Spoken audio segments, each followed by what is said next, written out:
Hello and welcome once again to another episode of From the Heart. This show, as always, is brought to you by the West Virginia Library Commission and the American Heart Association. I'm your host, Kevin Pauley, Marketing and Communications Director for the American Heart Association. Well, 2024 is here, and for those who don't know, this is the centennial year of the American Heart Association. Yes, way back in 1924, a team of scientists got together and created the first ever look of this important organization, and since then, of course, it has been on a straight mission to try to save lives from the impact of heart disease and stroke, the number 1 and number 5 killers of Americans. Of course, a big year like this, there's a lot of celebration going on. And one of the biggest celebrations that we'll have will be coming up at the very beginning of March with the 2024 Charleston Heart Ball. And of course, that is a great time for a great cause. And here to talk with us more today about that is our development director who oversees this monumental event, Amanda Sosby, who joins us for the first time in the studio. You've been with us on Zoom before, but now here in the studio to talk to us about this big event. Amanda, first of all, how are you doing? I'm good. Thanks for having me. I know we're going into Heart Month. This is, of course, a very big month for us. And, of course, it almost feels like this year the Charleston Heart Ball kind of gets to be like the finale of Heart Month, coming right at the tail end there on March the 2nd. So talk a little bit about this event. This is a really neat event. It's a very, very beautiful event. I mean, it's just always a fantastic looking event. What is the event like? What is the importance of an event like this? So we're super excited. Again, as you mentioned, it is our 100th anniversary. So it's, we're looking to make this bigger and better than any year before. The event's going to be held on March 2nd at the Charleston Convention Center. Which is a beautiful location, being right there on the river. I know last year was the first time we had done it there, and it was just a spectacular looking event. So exciting to bring it back to that awesome spot. Yeah, it's awesome to have it, in the atrium, and you can look out and see the river, and then, obviously we have our programming in the ballroom, so it's beautiful all the way around. But yeah, we're really excited. We'll have a little registration, happy hour before the event. Always nice. Yep, mix and mingle, Yep. have a chance to go and look at all the silent auction items and get bids in for those. Right, and that's one thing I definitely want to talk about. The silent auction, that is a very neat component of this because, of course, all the proceeds go towards the mission, but you guys get some really cool stuff. Now, I know you can't tell us everything on there, but are we looking at some pretty nice stuff on the auction block this year? Always have nice things, yeah. Yeah, and the auction will actually open up to the public the week before. Yes, online, so, correct? Yeah. Okay. So people will have a chance to preview that and sneak some bids in there before the actual You know what? Yeah, you got to get in there early and you got to watch it because, man, there are people who circle those things like hawks. It's hilarious. Every year there's always, they're waiting for that last second drop. That's right, yeah. So yeah, super excited about that. I think it'll be great. And then, as far as what people can expect at the event outside of that, we'll have our regular programming. We are going to have a live DJ this year, so we'll mix in some dancing and some fun. Oh yeah, that's always nice. Yeah, so I think it'll be really great. Well, of course, the great thing about having a live DJ, you get your requests in, and that's always important with this crowd. They'll be all over the place because you get all ages, all backgrounds at this event, which is one of the wonderful things about it. It is a very diverse, nice room of people. This is an event, though, that definitely gets a lot of attention. It's one of the formal events. We think about the Charleston Heart Walk, that's much more casual. We're in our sneakers, we're in, shorts, whatever, if the weather's nice. But this, of course, black tie optional, very, very nice formal event. What is it like to put something like this on? I mean, this is not your typical kind of event. This is a very, there's a lot of irons in the fire for an event like this. What does it take to put something like this on? Yeah, it's obviously a lot of moving parts. Yes, very much so. Much more involved than a heart walk. There's a lot of, contracts and catering, figuring out the food, figuring out the programming, the speakers, our MC, our DJ, our auctioneer. Yeah, that's fun. Right. There's always a lot going on, right? Yeah, and then one big special part is obviously honoring our survivor. Yes. We always do a survivor spotlight. And the Open Your Heart component is always a very special part of the night. I mean, I think that to me is that's where the mission really comes to life. When you actually have a living, breathing reminder of why we're all here. I'm with you. I think that is such a critical part of the evening, and as always, I think one of the most successful parts of the night. It really does bring the mission home. It really does, and it's you know, being on this side of it, I get to see those videos and meet these folks before. So, you know, I always know what's coming, but it never fails the night of the event when you see it and you have everybody in the room, just the impact that that has of seeing that story unfold, seeing everybody's emotions. And then I don't know if I have been to an event where I haven't shed a tear at that point in time. So I can vouch for that, and I edit the videos. You know, like I live and breathe with those videos, and I still tear up when I get to see the reaction of people, and more importantly, the reaction of the survivor when they get to see it. Right. Now, up on our screen right now, you'll see that is the event.giv's website for the Charleston Heart Ball. That's where you can get your tickets, get registered, and I believe that's where the auction will kind of live and breathe once that goes up online, correct? Yes, the week before, that'll go up Yeah, online. so 1 week before, if you visit that website, which is heart.org/CharlestonWV Heartball, you can go ahead and get registered, get your tickets, and start looking at those auction items. So those will be coming up on there. Now, there's also a live auction component to this as well, correct? Now, that's usually where some of the more higher-end things are going to show up. Yes, so that'll be a surprise. We don't really put those out there. Right, no, that is a surprise. That is a big surprise. But I know that's always, you guys always find some really like top-notch stuff for that particular segment of the night, and it's always exciting to see how that plays out. You know, obviously, it takes more than just you to put this thing on. So talk a little bit about, you know, the ELT for this, our chair. We've got some wonderful people who have stepped up to really make this, especially being the 100th anniversary, who've stepped up to really make this a great event. We really have a great group of folks with us this year. Jesse Mills is our chair for this year's event.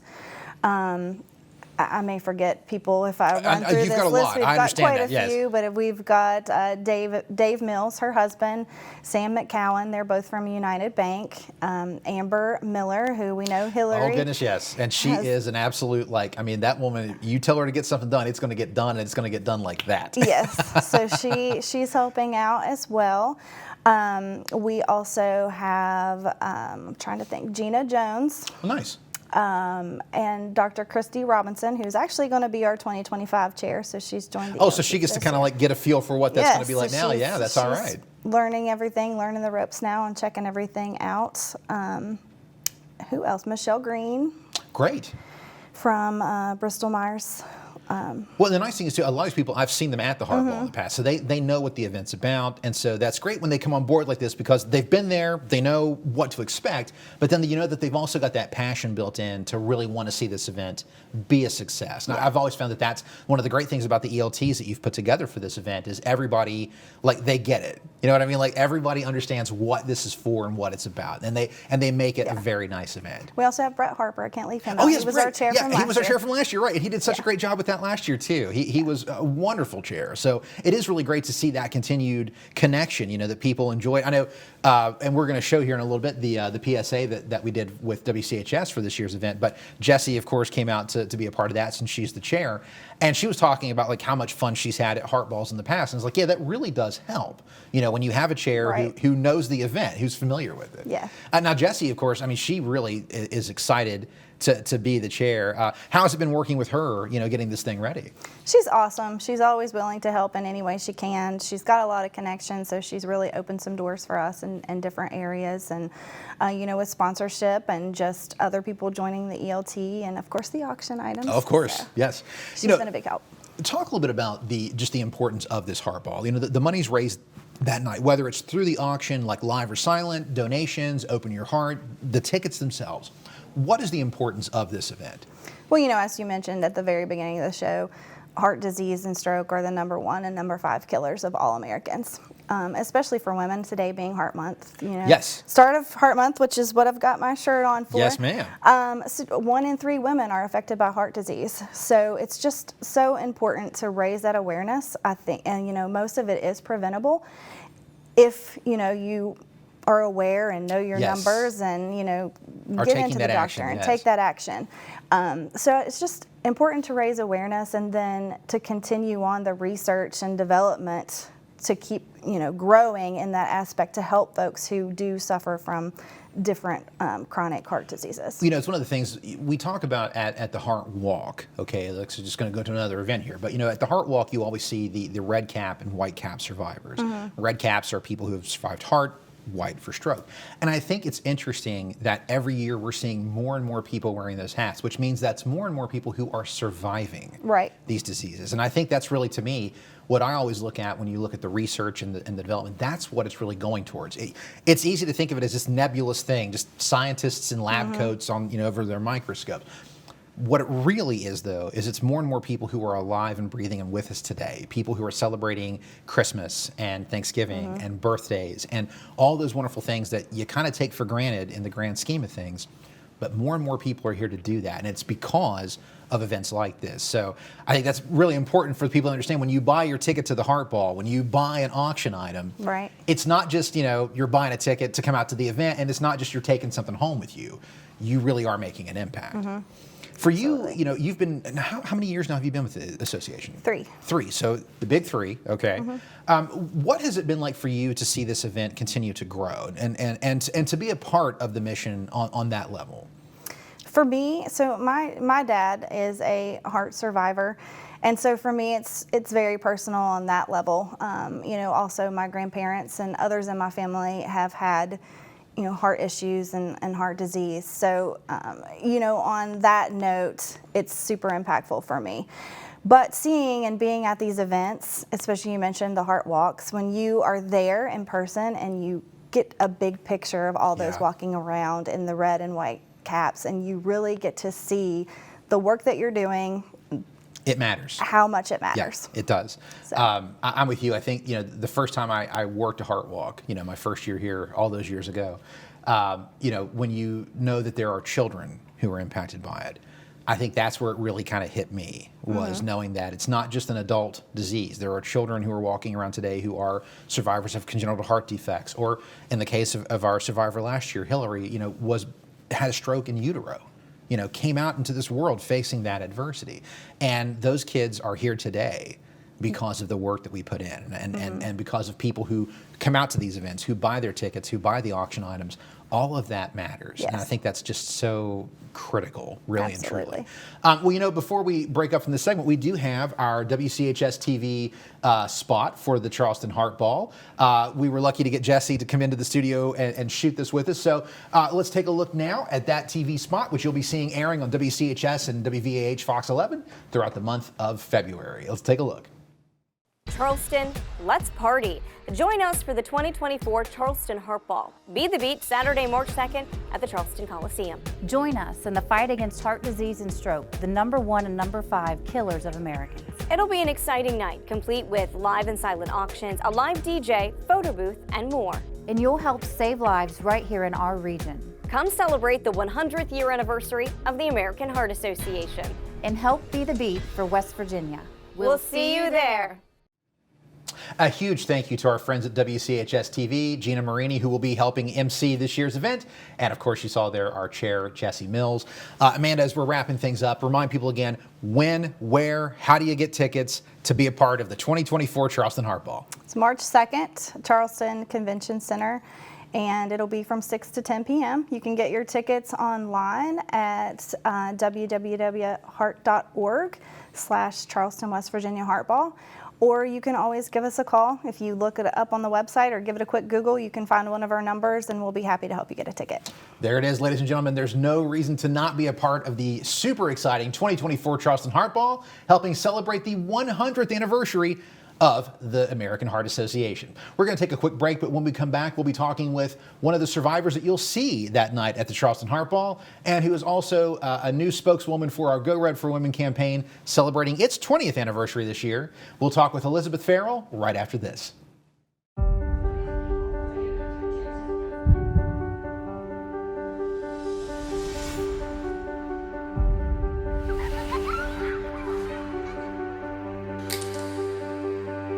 Of all the moments you share with your best friend, the greatest could be the moment you save her life. Every second counts in cardiac arrest.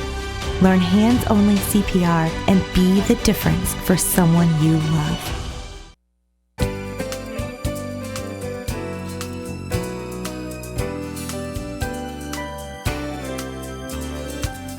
Welcome back to From the Heart. Now, of course, as we talked about earlier, this year is the 100th anniversary of the American Heart Association, but it's the 20th anniversary of a critical campaign, the Go Red for Women campaign, which addresses the fact that cardiovascular diseases, including stroke, is the #1 cause of death in women, more than all 6 forms of cancer combined. Now, this is a critical campaign, one that has made a genuine difference in the time that it's been here. And I'm here today to talk with one of our more new spokeswomen for the campaign here in the Charleston region, stroke survivor and incredible ambassador, Elizabeth Farrell. Elizabeth, thank you for taking the time to be here today. Oh, thank you for having me. It's wonderful. Well, it's amazing that a year ago now, you are in a very different place. Talk a little bit about your story, which started in January of 2023. Yes. Oh, January 2023 was crazy. I was on my way to a swim meet, and I was like, man, I don't feel too good. I was like, I need to lay down. Well, I was going to Morgantown. I'm from the Charleston. Yeah, right. And I was like, okay, I'll sit down. I told my daughter, I said, you need to go on to the meet. And when she did, I laid back down, I woke up, and I was like, there it is. Something was off. I called my friend, I said, can you come down here? I said, I don't feel too good. And when she came down, I couldn't move. Everything in my body, it was a wreck. From my head, my feet, my legs, my arms. All points in between. Everything. So we went to the emergency room. And as soon as we went to the emergency room, the ER, they said, we don't know what's wrong with you. What do you mean you don't know what's wrong with me? So they sent me back out, and I was there like 3 to 4 hours waiting.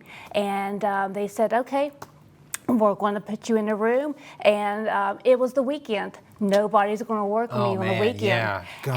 And where I just had a procedure to see if I had ovarian cancer, which it came back benign, I could not have the heparin drug, so I bled out. Oh, goodness. So when I bled out, it was a mess. Yeah, I can imagine.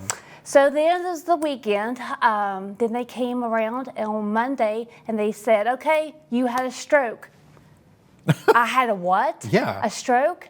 I couldn't talk, I couldn't move. I was like, okay, what do I do? They said, we got to get you up. We got to start walking. You got to go. I was like, okay. So they had me on both sides and they start walking me. Then I went to the rehab center there. They said, okay, you're there for 3 weeks. I was like, okay. I was learning how to talk again. I was learning how to move again. I was learning everything. I was just like, where do I go from here? I went to another rehab center in South Charleston. First response therapy, correct? First settlement. I'm sorry, first settlement therapy, yeah. A fantastic group, because I worked with them when I had some issues as well. They are amazing. Yes, First Settlement, they are truly amazing. They worked on my talking, they worked on my occupational, they worked on everything that I had there. It was crazy. I was there from January till July. Goodness gracious. And they said, okay, you're done in July. I was like, done? I was like, what do you mean done? I'm like, I still having problems moving. I'm still having problems walking. I said, my talking is not all that great. I said, what do you mean? They're like, we can't do anything else for you. You got to learn it on your own. And so they sent me on my way. I was like, what do? I want to help out now. I want to get the voice out because what I had was factor V. And factor V is blood clotting, and it is very dangerous. Sure. And it's genetic. And I had got it from my mom. And my mom had the disease as well. And I'm 44. I was like, why in the world am I having a stroke? Right. And like I said, I was down. I couldn't do anything. But fortunately enough, by the power that be, I prevailed. I came through. When I met you just a few weeks ago, I was stunned when you told me that all this happened a year ago. Yeah. I could not fathom that you had made that much of a recovery, and you are out there like living your best life, and not even a year. And I thought, if anything, and I told you when you told us about everything that you've done, I was like, you are the poster child for what everyone who goes through a stroke should do. You took the initiatives, you got the therapy, you did everything they told you to do. When you were on your own, you did everything on your own. You were talking to a therapist, you were talking to everybody that you needed to talk to.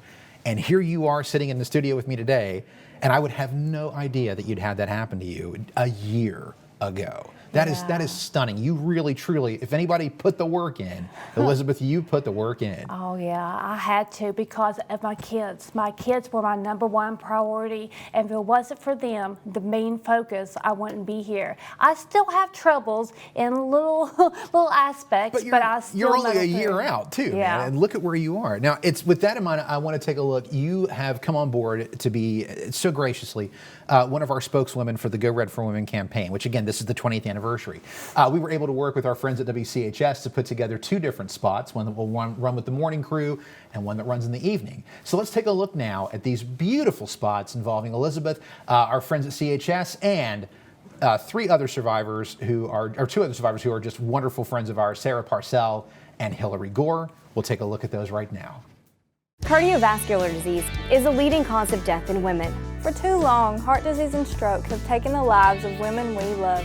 But we're not backing down because we have something stronger, more powerful. We have each other. When we come together and go red, the most powerful we are against our greatest health threat. Because when women connect with each other, we can create a brighter future for everyone. No one should have to go through it alone. Learn more at goredforwomen.org. Let's go red for women! Cardiovascular disease is the leading cause of death in women, and for too long, heart disease and stroke have taken the lives of women we love. But we're not backing down because we have something stronger and more powerful. We have each other. When we come together and go red, the more powerful we are against our greatest health threat. Because when women connect with each other, we can create a brighter future.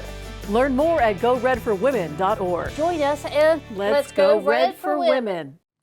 Once again, a huge thank you to our friends at WCHS. Thank you to Jennifer McAndrews. Thank you to Gina Marini. And of course, to our survivors, Hillary Gore and Sarah Parcell. And of course, we're back here in the studio with Elizabeth. Elizabeth, you know, obviously you came to us, you were willing to share your story. I don't think you were prepared for me to throw you on TV for TV spots, but how much fun did you have getting to A, to work with the news crew, but B, getting to meet other survivors? I knew that was something really important for you. Oh yes, it was wonderful. And to know their ages, I'm like, I'm not alone. There's people younger than me. Yes. And there's people like of all ages.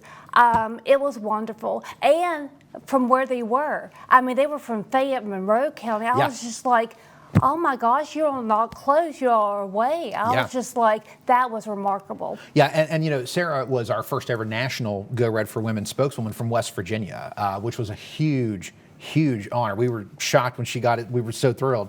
And she has been one of those people that's just been so dedicated to the cause. Hillary, you know, gosh, I mean, that child has been nothing but a rock star like her whole life, man. She has gone through so many struggles and has overcome every one of them with grace and dignity and kindness, and is one of the, I mean, just one of the kindest people I'll ever have the pleasure to know.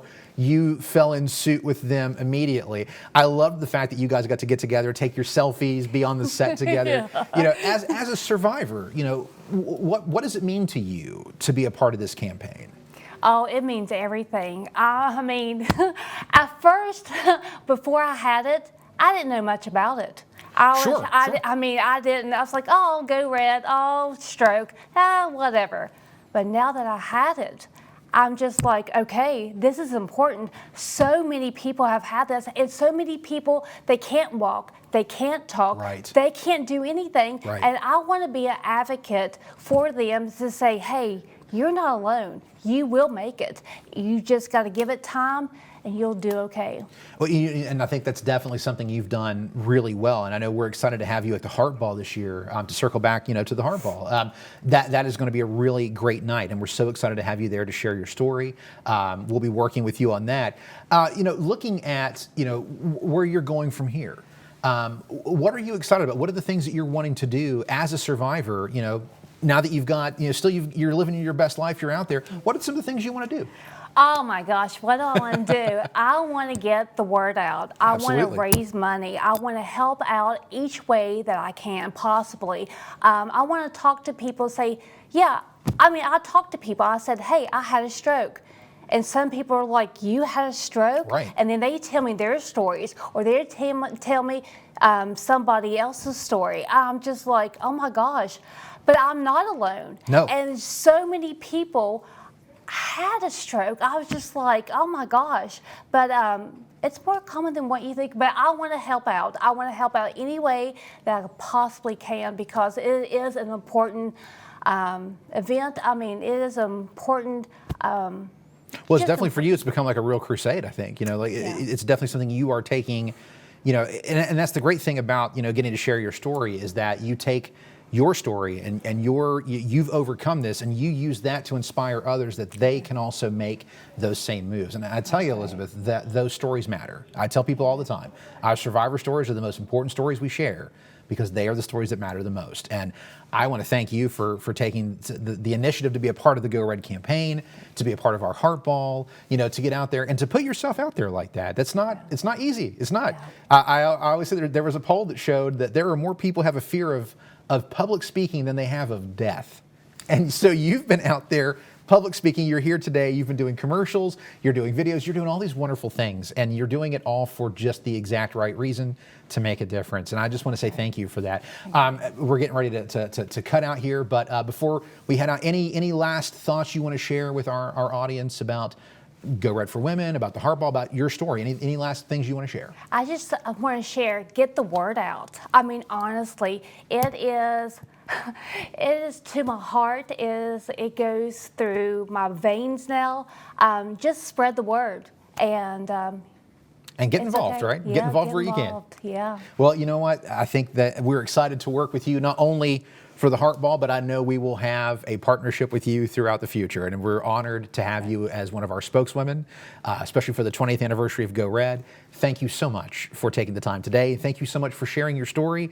Thank you for being an incredible advocate for women across the Mountain State. You are absolute rock star and an absolute hero. So thank you for taking the time today. Well, that is going to bring this episode to a close. Now remember, if you are interested in being a part of the 2024 Charleston Heart Ball, you can get your tickets right now online at www.heart.org/Charleston WV Heart Walk. You can also get registered for the silent auction items, which will go up 1 week in advance of the event. So you get your chance to get your bids in early. Bid early, bid often. Keep an eye out, because the night of, I tell you, it's going to go crazy. It's going to get fast-paced, and it's going to be a lot of fun. Of course, we look forward to having you join us on Saturday, March 2nd at the Charleston Heart Ball. It's going to be a great time. Be the Beat being this year's theme, and we're going to have a lot of fun. There's a lot of things to offer and a lot of good times to be had, and you're going to get a chance, of course, to hear more of Elizabeth's story as she shares it that night at the Charleston Heart Ball. Don't forget, February is American Heart Month. Get out there and celebrate and be a part of it. You can share your pictures if you're going red, if you're doing anything around Heart Month. Please share them online. You can find us at #GoRedWV and #AHAWV. And of course, you can find us on Facebook at AHAWV and on Instagram and Twitter at AHA_WV. Happy Heart Month. We'll see you at the Charleston Heart Ball, and helping keep you informed right here on the Library Television Network. I'm Kevin Pauley, wishing you good health for a happy heart.